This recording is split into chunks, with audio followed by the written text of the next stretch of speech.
নমস্কাৰ ছাত্ৰ ছাত্ৰীসকল আজি আমি দশম শ্ৰেণীৰ গণিত বিষয়ৰ তৃতীয়টো ভিডিঅ' অৰ্থাৎ 1.3 আৰম্ভ কৰিম। ভিডিঅ'টো আৰম্ভ কৰাৰ আগতে এইটো এটা MCQ তোমালোকলৈ আনিছোঁ। ইয়াতে সুধিছে আটাইতকৈ সৰু যিটো সংখ্যাৰে √27ক পূৰণ কৰিলে এটা পৰিমেয় সংখ্যা পোৱা যাব সেই সংখ্যাটো হ'ল অৰ্থাৎ তাৰমানে কি হ'ল এই সংখ্যাটোৰ লগত কোনটো সংখ্যা পূৰণ কৰিলে সংখ্যাটো এটা পৰিমেয় সংখ্যা হ'ব।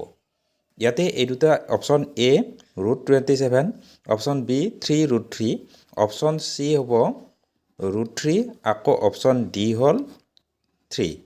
ইয়াৰে কোনটো হয় তোমালোকে ভিডিঅ'টোৰ কমেণ্ট কৰা আৰু শেষত মই এই ভিডিঅ'টো শেষ হোৱাৰ পাছত ইয়াৰে এনচাৰটো দি দিম। তেনেহ'লে আহা ভিডিঅ'টো আমি আৰম্ভ কৰি দিওঁ। 1.3 ইয়াতে সুধিছে প্ৰথম প্ৰশ্নটো দেখুওৱা যে √5 এটা অপৰিমেয় সংখ্যা। যদি এনেকুৱা আহে এই √5 হওক বা কেতিয়াবা √2 আহিব পাৰে বা √3 আহিব পাৰে, প্ৰায় আগতে আহিছিলে। এতিয়া MCQ হোৱাৰ পৰা এনেকুৱা প্ৰশ্নটো ডাঙৰ প্ৰশ্ন কমকৈ দিয়াৰ বাবে সৰু প্ৰশ্ন এনেকুৱা কিছুমান সংখ্যা আহিব পাৰে, আকৌ এইটোও আহিব পাৰে।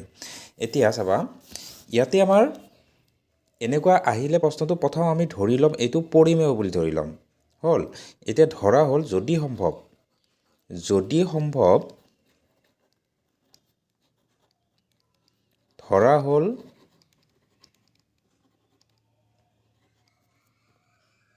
√5 এটা পৰিমেয় সংখ্যা বা √5 পৰিমেয় বুলি ক'লে হ'ব। √5 পৰিমেয়। এতিয়াকে কি হ'ব পৰিমেয় সংখ্যা আমাক কাক বোলে?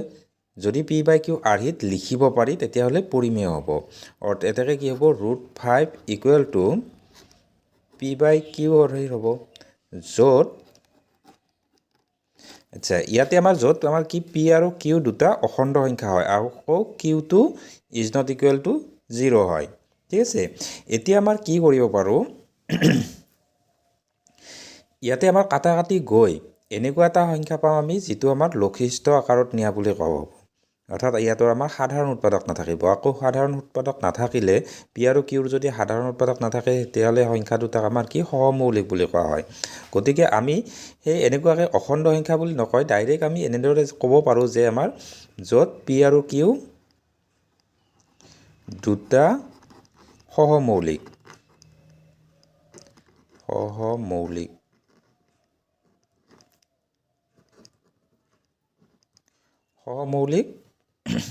আৰু কিউ ≠ 0। কিউটো 0 হ'ব নোৱাৰে। আকৌ আমাৰ পি আৰু কিউ দুটা সহমৌলিক হ'ল। এনেকুৱা ক্ষেত্ৰত আমি কি কৰিব পাৰোঁ ইয়াতে আমাৰ যদি বৰ্গ কৰি দিওঁ দুফালে স্কুৱেৰ কৰি দিওঁ তেতিয়াহ'লে এইফালে কি হ'ব 5 হ'ব। আকৌ এইফালে ইয়াতে আমাৰ কি হ'ব p²/q² হ'ব। নেক্সট আমাৰ কি কৰিব পাৰি q² এইফালে আনিলে p² = 5q² হ'ব।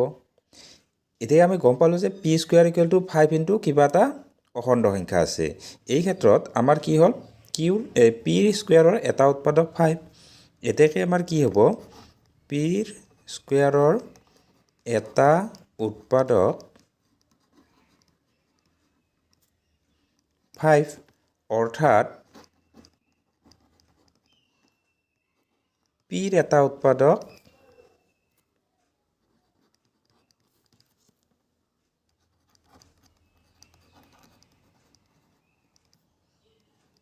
5 হ'ল। ইয়াতে চাবা কি হ'ল p² যদি এটা উৎপাদক 5 থাকে তেতিয়াহ'লে তাৰ pৰো এটা উৎপাদক 5 থাকিব লাগিব। কাৰণ p² কি হ'ল একে সংখ্যা পূৰণ হৈ আছে দুটা, ডাবুল আছে। 5 এটা থাকিলে ইয়াতে দুটাই থাকিব, এটা নহয় দুটাই থাকিব 5 p²। অৰ্থাৎ pত এটা আকৌ নেক্সট pটোত এটা থাকিব। অৰ্থাৎ আমাৰ কি ইয়াতে এটা উৎপাদকো আছে, উপপাদ্য আছিলে আমাৰ কি হ'ল যদি আমাৰ a² সংখ্যাটোৰ এটা উৎপাদক আমাৰ p থাকে নাইবা কি r থাকে তেতিয়াহ'লে আমাৰ কি সেই rটো aৰো উৎপাদক হয়। নেক্সট আমাৰ কি হ'ব ইয়াতে আমি p² এটা উৎপাদক 5 পালোঁ। এইটো আমি নাম্বাৰ মাৰ্কিং কৰি থলোঁ যেনিবা 1। নেক্সট আমাৰ কি হ'ব ইয়াতে আমাৰ কি কৰিব পাৰোঁ যিহেতু আমাৰ pৰ এটা উৎপাদক 5 হ'ল এতেকে আমি কি লিখিব পাৰোঁ তলত পি ইকুৱেল টু 5m দিব পাৰোঁ। 5ৰ লগত কিবা এটা সংখ্যা পূৰণ কৰিলে আমি পি পাম। এনেকুৱা অৰ্থাৎ আমাৰ কি কৰিব পাৰি, যদি আমাৰ কি হয় দুয়োফালে স্কুৱেয়াৰ কৰি দিওঁ তেতিয়াহ'লে আমাৰ কি হ'ব, পি স্কুৱেয়াৰ ইকুৱেল টু 25m হয়। আকৌ আমাৰ কি হয়, নেক্সট আমাৰ কি কৰিব পাৰোঁ, ইয়াতে আমাৰ এই 1 নম্বৰত যিটো আছিলে পি স্কুৱেয়াৰ ইকুৱেল টু 5q স্কুৱেয়াৰ, গতিকে ইয়াতে যদি পি স্কুৱেয়াৰৰ ঠাইত আমি সেইটো বহাই দিওঁ 5q স্কুৱেয়াৰ ইকুৱেল টু কি হ'ব 25m হ'ব। নেক্সট মই লাইনটো এনেদৰে ঠাইৰ অভাৱৰ কাৰণে এনেদৰে লিখিছোঁ, তোমালোকে ভালদৰে সজাই পৰাই লিখিবা। নেক্সট আমাৰ কি হ'ব, ইয়াতে 5 যদি কাটা যায় তেতিয়াহ'লে আমাৰ q স্কুৱেয়াৰ ইকুৱেল টু 5m হ'ব। এইটোও সেই আগৰ এইটোৰ নিচিনা ছেম একে কণ্ডিশ্যন পালোঁ। এতেকে আমাৰ কি হ'ব, এই লাইনটো এনেদৰে লিখিব পাৰিম, q স্কুৱেয়াৰৰ এটা উৎপাদক 5, অৰ্থাৎ qৰ এটা উৎপাদক 5 হ'ল। এতিয়া আমি কি পালোঁ, পিৰো এটা উৎপাদক 5 পালোঁ, কিউৰো এটা উৎপাদক 5 পালোঁ। কিন্তু আমি কি ধৰিছিলোঁ, য'ত পি আৰু কিউ দুটা সহমৌলিক আছিল, অৰ্থাৎ তাহাঁতৰ সাধাৰণ উৎপাদক নাছিলে, কিন্তু আমি এটা সাধাৰণ উৎপাদক কি পালোঁ, 5 পালোঁ। এতেকে আমাৰ কি লিখিব পাৰোঁ, এইখিনি মুছি দিছোঁ। এতেকে পি আৰু কিউৰ এটা সাধাৰণ উৎপাদক 5 পোৱা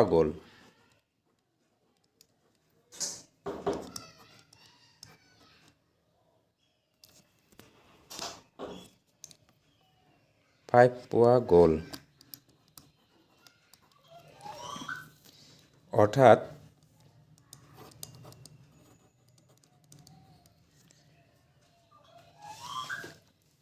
আমি ধৰা পি আৰু কিউ সহমৌলিক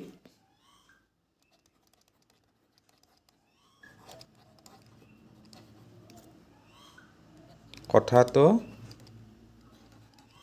অসত্য। এতেকে √5 পৰিমেয় নহয়, অৰ্থাৎ √5 অপৰিমেয়। একেবাৰে সহজ, ষ্টেপকেইটা কেনেকৈ কৰিছোঁ ষ্টেপকেইটা মনত ৰাখিলেই হ'ল। আকৌ আমাৰ কি হ'ল, এনেকুৱাকৈ আমাৰ এই ছেম কণ্ডিশ্যনত কৰিব পাৰি, √2 আহিব পাৰে, √3 আহিব পাৰে, বা √7, √13 আহিব পাৰে। একেই প্ৰচেছ হ'ব। আমি এই প্ৰচেছটো জানি থ'লেই হ'ল। আমি প্ৰথমতে পৰিমেয় বুলি ধৰি লৈ দুটা যিহেতু সহমৌলিক হ'ব পি আৰু কিউ, সেইটো তাৰ সাধাৰণ উৎপাদক এটা উলিয়ালোঁ, উলিয়াই পাই আমি কি গম পালোঁ, ইহঁতো পৰিমেয় নহয়, এনেকুৱা ছিষ্টেমত। নেক্সট আমাৰ চাবা 2 নম্বৰটো। 2 নম্বৰ এইটো অলপমান আকৌ আমাৰ সহজ হ'ব।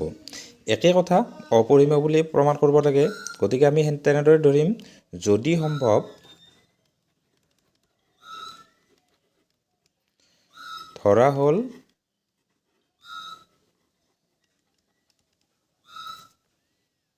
3 + 2√5 পৰিমেয়।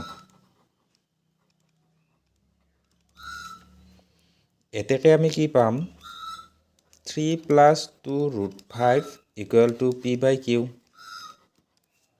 য'ত ইয়াতে সহমৌলিক নকয়, আমি যেনেকৈ আমি সংজ্ঞাটো দিছিলোঁ সেনেকৈ দিব পাৰি। কি দিব পাৰিম আমি, য'ত পি আৰু কিউ অখণ্ড সংখ্যা আৰু Q is not equal to 0। এইটো আমি কি কৰিব পাৰোঁ, এই 3টো সেইপিনে নিলে কি হ'ব, 2√5 = p/q - 3 হ'ব। এইটো যোগ কৰি দিম, 2√5 = এইটো যোগ কৰিলে আমাৰ কিউ লসাগু হ'ব, আৰু ইয়াতে আমাৰ হ'ব p - 3q। তাৰপিছত 2টো যদি সেইফালে দিওঁ, √5 = p - 3q তলত হ'ল 2q হ'ব। ইয়াতে আমি কি পালোঁ, যিহেতু পি আৰু কিউ অখণ্ড সংখ্যা ইয়াতে ধৰিছিলোঁ আমি পি আৰু কিউৰ অখণ্ড সংখ্যা অৰ্থাৎ আমাৰ পি মাইনাছ এই 3q এইটো ওপৰত যিটো আছে আমাৰ সেইটো আমাৰ কি হ'ব অখণ্ড সংখ্যা আকৌ 2qটো অখণ্ড সংখ্যা হ'ব এইপিনে লিখিছোঁ যিহেতু পি আৰু কিউ অখণ্ড সংখ্যা এতেকে পি মাইনাছ 3q 2qও অখণ্ড সংখ্যা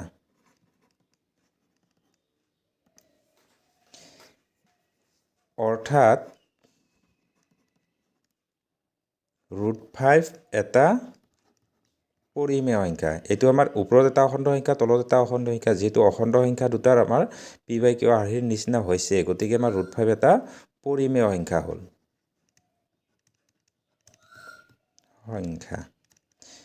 এতেকে আমাৰ কি হ'ল যিটো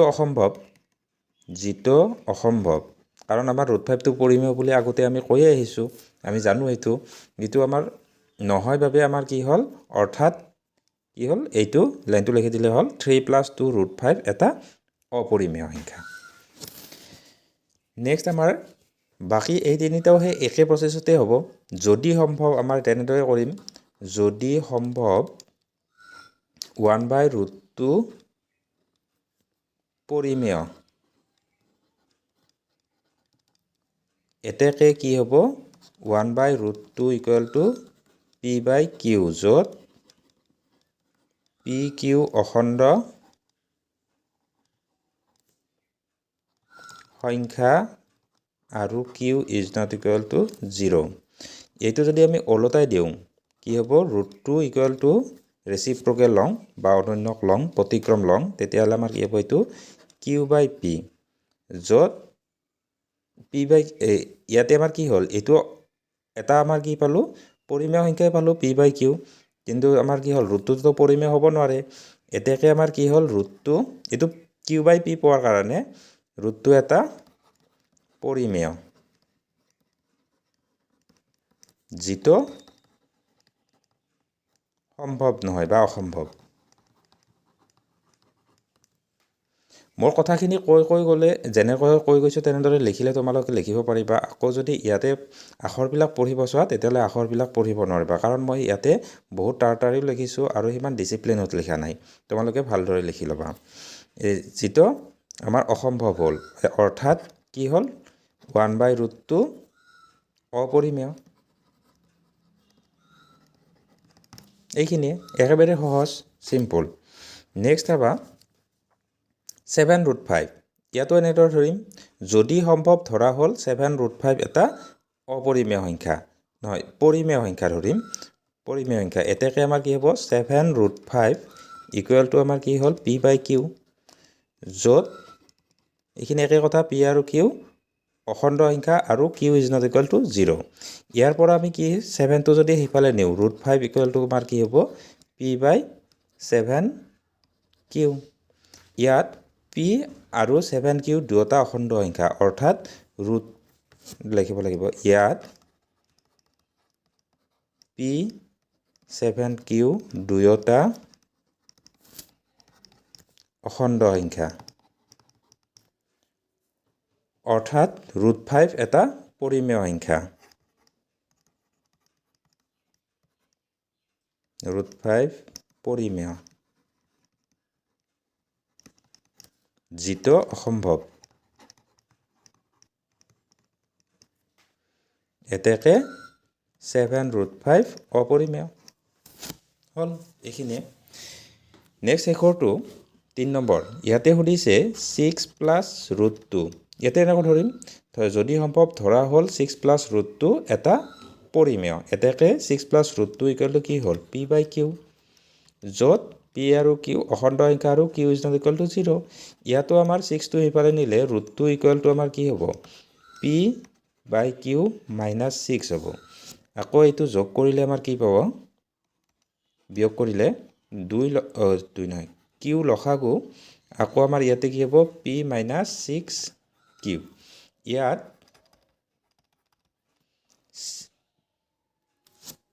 সৰি পি মাইনাছ 6 কিউ ওপৰৰ লবটো আৰু কিউ দুয়োটা অখণ্ড সংখ্যা অৰ্থাৎ ৰুটটো এটা পৰিমেয় যিটো অসম্ভৱ এটাকে আমাৰ কি হ'ব 6 প্লাছ ৰুটটো অপৰিমেয় সংখ্যা এইখিনিয়ে একদম সিম্পল আৰু বহুত সৰু চেপ্টাৰ এইটো সৰু অনুশীলনী আছিলে কিন্তু ইয়াৰে অনুশীলনীত আগত যিবিলাক উদাহৰণ আছে বা উপপাদ্য আছে সেইবিলাকো চাবা তাৰ পৰাও ইয়াৰে প্ৰশ্ন আহে নেক্সট তোমাৰ শেষত আমাৰ যিটো MCQ আছিল MCQটো চাবা এইটো এই MCQটো ইয়াতে আমাৰ কি আছিল ৰুট 27ক কিহে সংখ্যাৰে পূৰণ কৰিলে আমাৰ কি সংখ্যাটো পৰিমেয় হ'ব ইয়াতে চাবা ৰুট 27ত আমাৰ কি আছে তিনিটা আছে গতিকে কি হ'ল ৰুট 3 কিউব লিখিব পাৰোঁ 3 কিউবৰ এটা আমাৰ দুটা তিনি বাহিৰত ওলালে এটা 3 ওলাব ইকুৱেল টু আমাৰ কি হ'ব 3 ৰুট 3 হয় ইয়াতে আমি এনেদৰে ভাবিব পাৰোঁ ইয়াতে আমাৰ ৰুট 3 লগত আকৌ এটা যদি ৰুট 3 পূৰণ কৰোঁ তেতিয়াহ'লে এইটো সংখ্যা পূৰণ কৰিলে আমাৰ এইটো পৰিমেয় সংখ্যা হ'ব বা এনেদৰে ভাবিব পাৰি যে আমাৰ এই ৰুট 27ৰ লগত আকৌ যদি ৰুট 3 পূৰণ কৰি দিওঁ তেতিয়াহ'লে ৰুট 81 হ'ব আৰু 81ৰ বৰ্গমূল আমি পাম কিমান পাম 9 হ'ব গতিকে তেনেদৰেও কৰিব পাৰোঁ বা এনেদৰে যেনেকৈ নহওক এনসাৰ হ'ব এইটো এইবিলাক MCQ বিলাক যিমানে প্ৰেক্টিছ কৰিবা সিমানে আমি তাড়াতাড়ি কৰিব পাৰিম আৰু কুইক কৰাৰ কাৰণে চেষ্টা কৰিবা তো ভিডিঅ'টো আজিলৈ ইমানেই আছিলে শেষলৈ চোৱাৰ কাৰণে বহুত ধন্যবাদ থেংক ইউ